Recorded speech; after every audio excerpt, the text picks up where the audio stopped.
COVID-19 and its 6 days to Christmas. Inaugural American Airlines flight lands at CJIA. East Coast Demerara communities get $12 million bridge, and the Christmas toy craze is on. Welcome to InfoHub. American Airlines, one of the largest airlines in the world, debuts its first non-stop flight from New York to Georgetown. The flight landed at the Cherry Dragon International Airport, CJIA, at 3 hours on Thursday morning from the John F. Kennedy International Airport, JFK, in New York. Prime Minister the Honorable Moses Nagamootoo said that the move allows for more competitions, noting that Guyana is now a preferred destination. This is wonderful news for all people who commute between the United States and Guyana, and of course, particularly for Guyanese, because you have already American airline route connecting Miami, Georgetown, and now Georgetown, New York. So you'll have more Guyanese visiting home. There's competition. I hope it's going to result in lower fares eventually. But most importantly, it shows that Guyana has now become a preferred destination for international travelers. InfoHub also spoke to some of the passengers on the first flight to Guyana who commended the flight's services. I think this is great. It makes it a lot easier for me for traveling. My father lives in New York, so it's like super convenient. So that's fantastic. And it's quicker flight. It means I don't have to be on a plane for that long.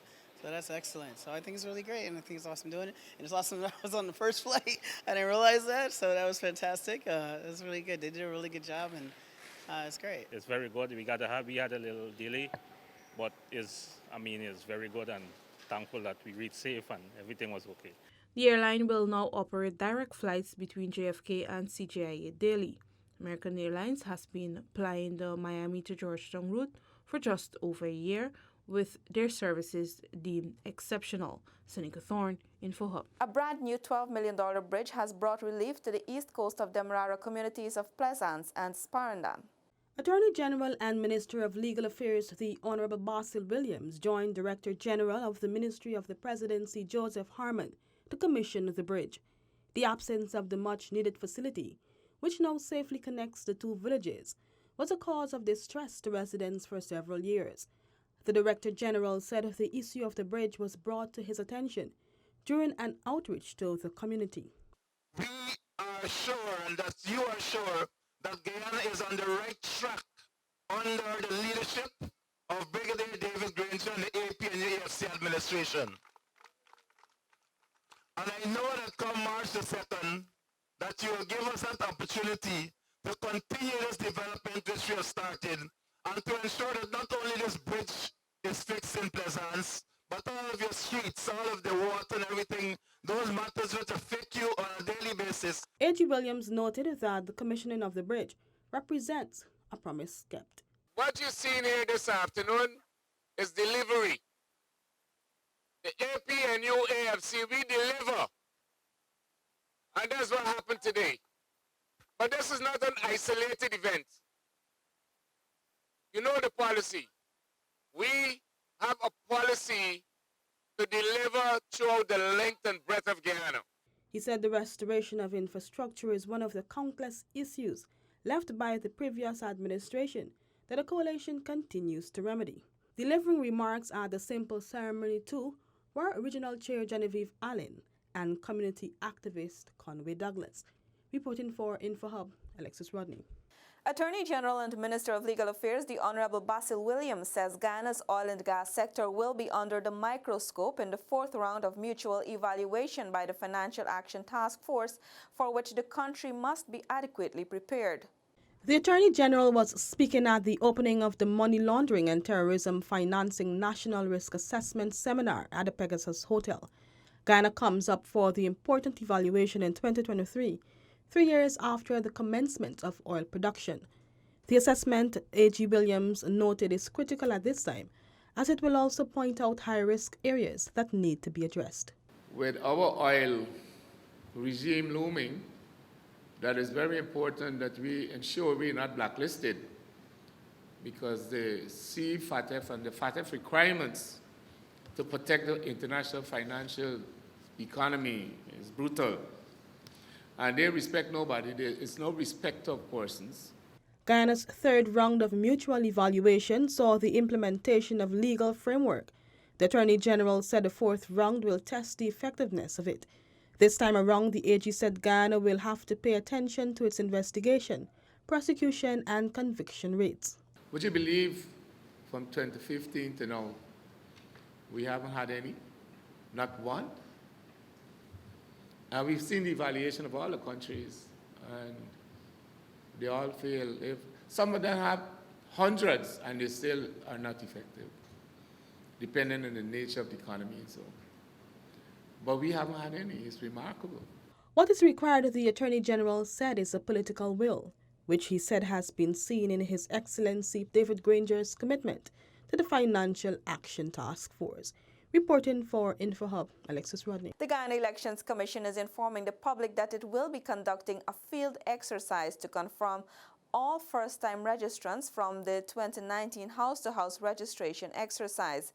These persons are asked to be on the lookout for the GCOM teams from December 19 to 22. The Ministry of Finance, in collaboration with the Bank of Guyana and the Bureau of Statistics, has officially launched Guyana's National Summary Data page. The page creates easy access to various categories of data published by the three agencies. The National Summary Data Initiative is part of the Enhanced General Data Dissemination System, which is promoted by the International Monetary Fund, IMF. It is used for the determination of Guyana's vital macroeconomic data. Speaking at the launch on Wednesday, Minister of Finance, the Honorable Winston Jordan, said that the project forms part of the administration's commitment to transparency and accountability. We are in a pivotal moment in our country's history, for soil is eminent, as the Chief Statistician had indicated, and we expect that it will bring with it significant benefits to all of Guyana. However, the emergence of this complex industry is not without its challenges. We will have to ensure that the capacities of regulatory agencies are constantly enhanced and optimized so that we can maintain high levels of transparency and accountability, both of which are inextricably linked to our ability to generate and disseminate in a timely manner appropriate data and statistics. In this regard, the coalition government has consistently advanced initiatives that are designed to improve both the quality and quantity of national data. Chief Statistician of the Bureau of Statistics, Lennox Benjamin, explained that the data page will be hosted by the Bureau of Statistics and will be providing easily available data published by the Bureau, the Bank of Guyana, and the Ministry of Finance. I consider this afternoon's occasion, graced by the presence of the Minister, much more than just a symbolic gesture to formally launch Guyana's National Summary Data page, but rather it is a reaffirmation of the close working collaboration of the three key agencies which are tasked with monitoring, measurement, and management of the macroeconomy. The data will be generated in keeping with international norms, classification, and standards. When we return, special ferry service brings relief to Legwan farmers, and Chinese embassy donates tennis equipment to the Ghana Table Tennis Association. Details of these stories and more after the break.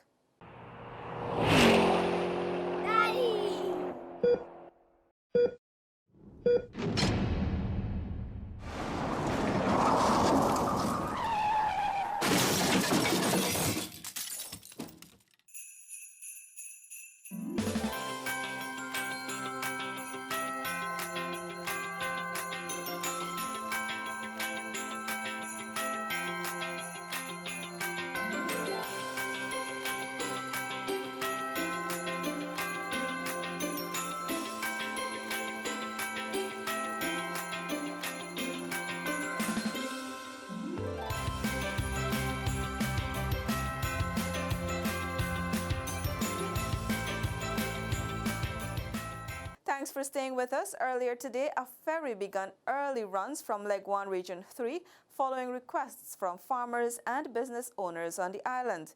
The operation was immediately implemented after residents raised the concern that the current rehabilitation works were hindering the transportation of produce to and from the island. And they were saying to Minister David Patterson that they are requesting that we halt the work on the leg one stelling, which I wasn't in agreement with.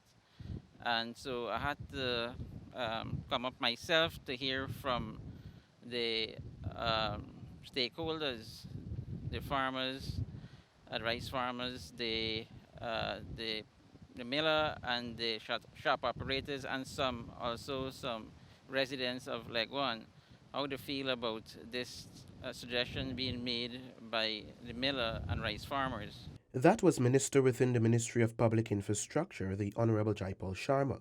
Acting on instructions from Minister Sharma, the Transport and Harbors Department has assigned a ferry to Leg One. This operation will run through to January 2020. That will alleviate the complaints that the residents, the farmers, the miller, shop operators are concerned about. So I think they're happy that such arrangements will be put in place. The contractor also agreed that he understands the situation and he will work with the time that is provided to him during this arrangement, which will basically be like around 9 in the morning to like about 4 in the afternoon. He noted that the residents' safety is paramount and called on commuters to adhere to all safety tips provided during the execution of the project. Repairs to part of the Leg One stelling began early this month, and the ferry operation was scaled back to ensure speedy completion of the work. Minister Sharma also visited several areas and met briefly with residents. For InfoHub, I am Kellen Rover. As the season of giving continues, the Embassy of the People's Republic of China has made a generous donation to the Guyana Table Tennis Association that will benefit both primary and secondary schools across Guyana. 50 primary and secondary schools now have table tennis equipment thanks to the Chinese Embassy's donation to the Guyana Table Tennis Association. His Excellency Chinese Ambassador Hui Chui-Chun hopes the donations continue to strengthen the relationship between the two countries for years to come. Sports knows no boundary. I hope that we use table tennis as a medium to promote exchanges and mutual learning between our two countries and people. Minister of Foreign Affairs Dr. Karen Cummins supported the ambassador's wishes for closer ties between the two nations. In short, the strong desire of the ministry is that today's undertaking would constitute the first platform for continued close collaboration between Guyana and China in enhanced ping-pong diplomacy. Education Minister Dr. Nicolette Henry described the donation as timely.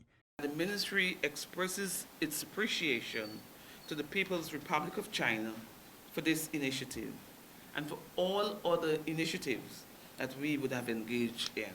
It's 6 days to Christmas, and as we get closer to the day, Guyanese are out toy shopping for their children. InfoHub caught up with some of these persons on Wednesday evening. Let's take a look.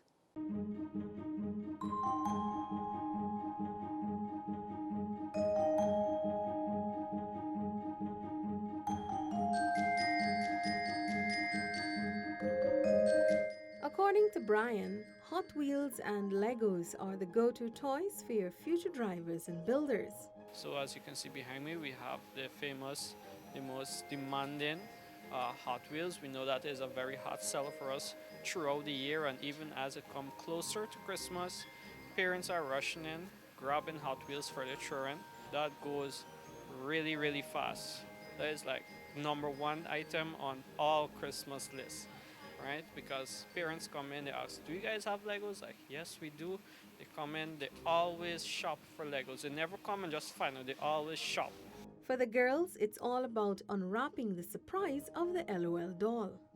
Parents are always asking about LOL dolls even throughout the year, and seeing that it's coming closer to Christmas, I know for girls from the smallest to the oldest, probably like up to 15 years, they still ask for LOL surprise dolls.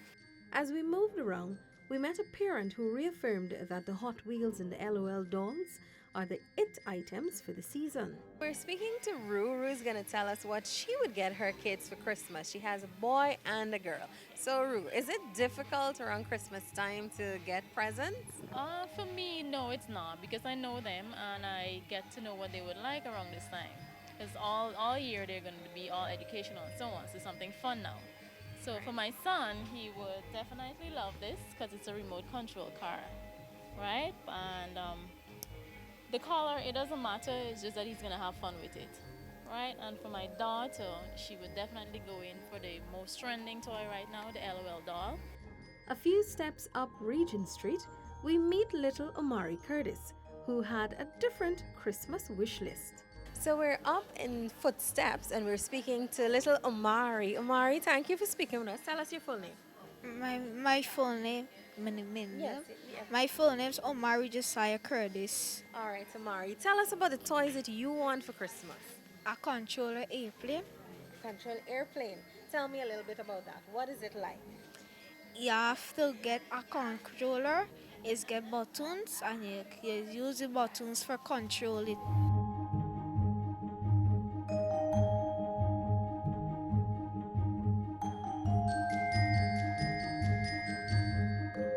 So we've checked out a few spots in downtown Georgetown, more on Regent Street.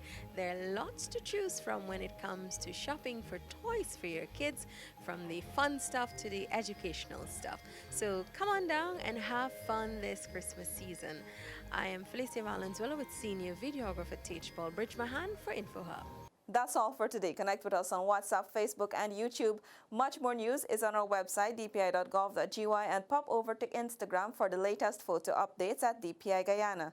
Also remember to subscribe to our WhatsApp on 608-4111 to experience our new product, Info Plus, and keep informed on developments across the country.